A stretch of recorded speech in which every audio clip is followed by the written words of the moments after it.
नमस्कार दोस्तों, आज हम बात करेंगे वट सावित्री व्रत के बारे में। इस व्रत के करने की विधि क्या है और कथा क्या है, इस वीडियो में जानेंगे हम। इस वर्ष यह व्रत ज्येष्ठ मास की अमावस को मनाया जाएगा। सुहागिनों द्वारा अपने पति की लंबी आयु और अच्छे स्वास्थ्य के लिए ये व्रत रखा जाता है। जिस तरीके से सावित्री ने अपने पति सत्यवान के प्राण यमराज से वापस लिए थे, उसी तरीके से सभी सुहागिनें अपने पति की लंबी कामना के लिए इस व्रत को करती हैं। सत्यवान सावित्री की व्रत कथा। सावित्री भद्र देश के राजा अश्वपति की पुत्री थी। बड़ी होने पर सावित्री ने अपने पिता की इच्छा अनुसार सत्यवान से विवाह किया। सत्यवान से विवाह से पूर्व देवऋषि नारद ने सावित्री से कहा था कि उसका पति सत्यवान विवाह के पश्चात सिर्फ 1 वर्ष तक ही जीवित रहेगा, किंतु सावित्री सत्यवान को पति रूप में स्वीकार कर चुकी थी। सावित्री ने 1 वर्ष तक पति व्रत का पालन किया। उसने पूरे मन से नेत्रहीन सास ससुर और अल्प आयु पति की सेवा की। 1 वर्ष समाप्ति के दिन सत्यवान जब प्रतिदिन की तरह जंगल से लकड़ियां लेने गए तो सावित्री भी साथ गई। वहां एक सर्प ने सत्यवान को डस लिया। वह बेहोश होकर गिर पड़ा। तभी यहाँ यमराज प्रकट हो गए और सत्यवान के प्राण लेकर जाने लगे। यह देख सावित्री भी उनके साथ चल दी।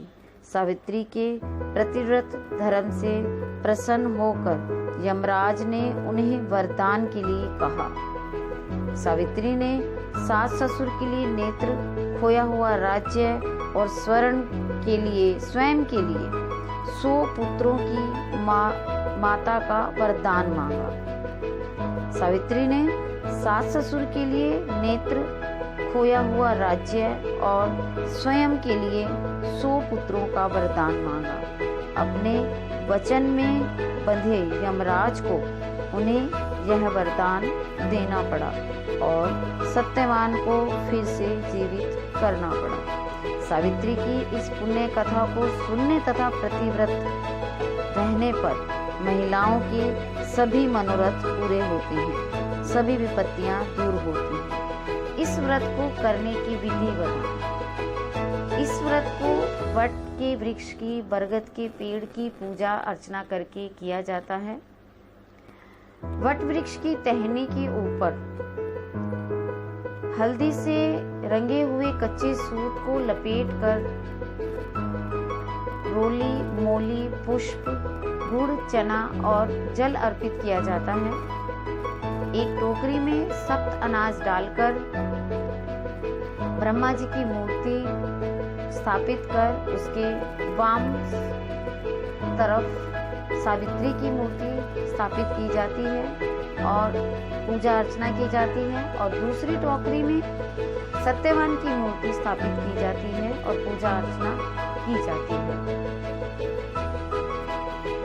इसमें भीगे हुए चने का बायना निकालकर उस पर कुछ रुपए रखकर सास को अर्पित किए जाते हैं। अपनी सास से अपने पति की लंबी आयु के लिए आशीर्वाद लिया जाता है और ब्रह्मा और सावित्री और सत्यवान की पूजा करके अपने पति की लंबी आयु की कामना की जाती है।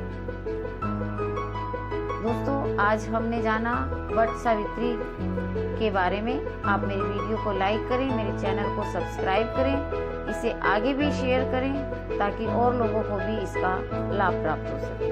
धन्यवाद। नमस्कार दोस्तों, आज हम बात करेंगे वट सावित्री व्रत के बारे में। इस व्रत के करने की विधि क्या है और कथा क्या है, इस वीडियो में जानेंगे हम। इस वर्ष यह व्रत ज्येष्ठ मास की अमावस को